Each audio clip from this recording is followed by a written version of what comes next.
Hi hello S M क्रिएशनमध्ये सगळ्यांचं स्वागत आहे. तर चला आपण आज कांद्याची पातीची भाजी बनवणार आहोत. तर इथे मी एक जुडी कांद्याची पात घेतलेली आहे. तर हिला आता आपण बारीक कापून स्वच्छ धुवून घ्यायची आहे.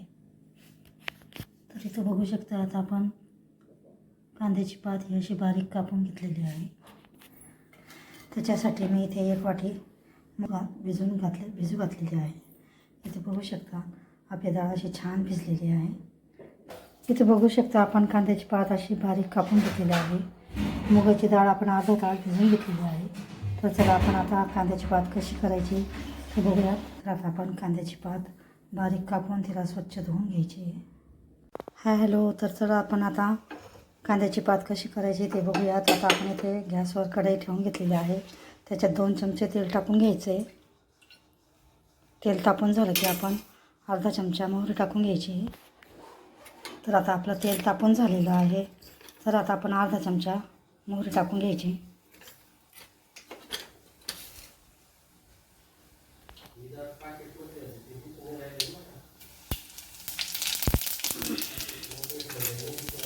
जिरे इथे अर्धा चमचा जिरे टाकून घ्यायचे. जिरे पण आपले तडतडून झालेले आहेत. आता 1.5 चमचा आपण लाल तिखट टाकायचं आहे आणि लगेच आपण आता हे कांद्याची पात टाकून द्यायची आहे. कांद्याच्या पातीला चांगला हलवून घ्यायचा आहे.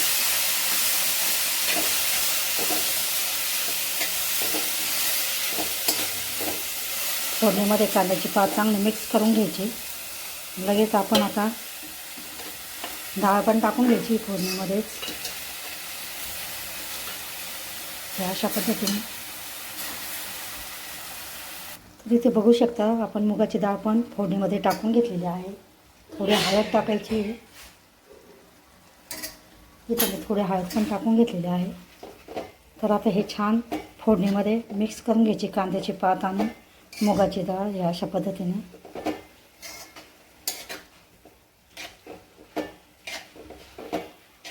आता आपण इथे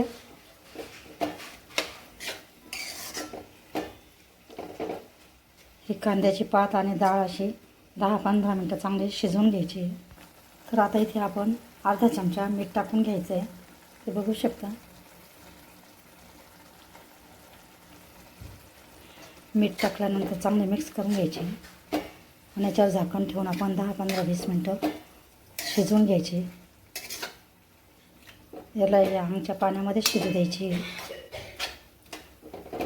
इथे पाणी टाकायची काही गरज नाही. वाटलं तर तुम्ही अर्धा ग्लास टाकू शकता तुम्हाला टाकायचं असेल तर. इथे भरपूर पाणी आहे आमचंच, त्याच्यामुळे मी पाणी नाही टाकणार आहे. तर याला आता आपण कमी गॅस करून झाकण ठेवून शिजवून घ्यायची. तर इथं बघू शकता आपली कांद्याची पात अशी कोरडी 10-15 मिनटात शिजून तयार झालेली आहे. तर इथे आता आपण गॅस बंद करून टाकायचा आहे. अशा पद्धतीने कांद्याची पात तुम्ही पण नक्की करून बघा.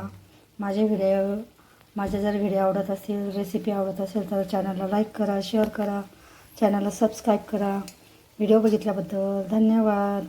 मस्त खा आणि स्वस्त राहा. पुन्हा भेटूया अशाच नवीन रेसिपीसोबत, व्हिडिओसोबत. तोपर्यंत बाय.